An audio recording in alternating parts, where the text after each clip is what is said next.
Ikaw ba ay hindi bababa sa 18 taong gulang sa araw ng halalan? Residente ng Pilipinas ng hindi bababa sa 1 taon at sa lugar kung saan nais bumoto ng hindi bababa sa 6 na buwan bago ang halalan?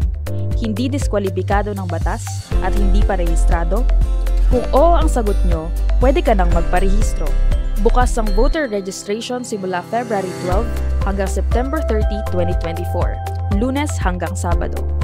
Pumunta lang sa Office of the Election Officer sa inyong lugar, sa mga Register Anywhere program sites o sa mga satellite o mall registration sites at magdala ng valid ID. Tandaan na hindi tinatanggap ang employer o employee ID, sedula at Philippine National Police clearance. I-accomplish ang CEF-1 application form na ibibigay. Ang application form ay maaari ring ma-download mula sa COMELEC website www.comelec.gov.ph at i-print sa long bond paper. Pwede ring sagutan ito online at i-print. Ito ang step-by-step na proseso sa pag-fill up ng form. Lagyan lamang ng check ang oval katabi ng I signify my intention to undergo the process of voter registration, 18 years old and above. Lagyan din ng check ang oval katabi ng application for registration. Sa likod na bahagi ng papel, isulat ang pangalan, address, citizenship, period of residence, profession, contact number, email address at civil status.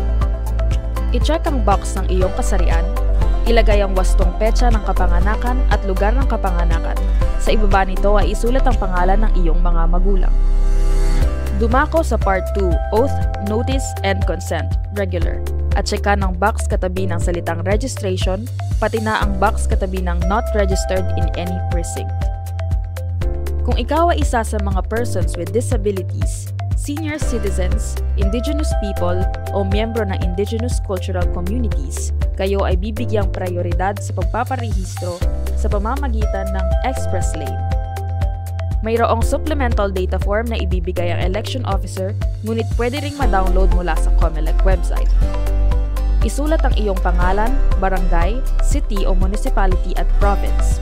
Para sa mga indigenous people, i-check lamang ang yes box at isulat ang pangalan ng inyong IP o ICC community. Para sa mga PWD, i-check lamang ang angkop na box at uri ng assistance na kakailanganin sa araw ng halalan. Checkan lang ulit ang angkop na box sa katanungan kung nais mong bumoto sa ground floor o ang tinatawag na accessible polling place. Sa ibabang bahagi ang certification o attestation by assister. Ito ay pupunan ng kung sino man ang tumulong sa iyo sa pag-register. Kung ikaw ay walang assistor o hindi kailangan ng assistor, maaaring iwang blanko ang bahaging ito.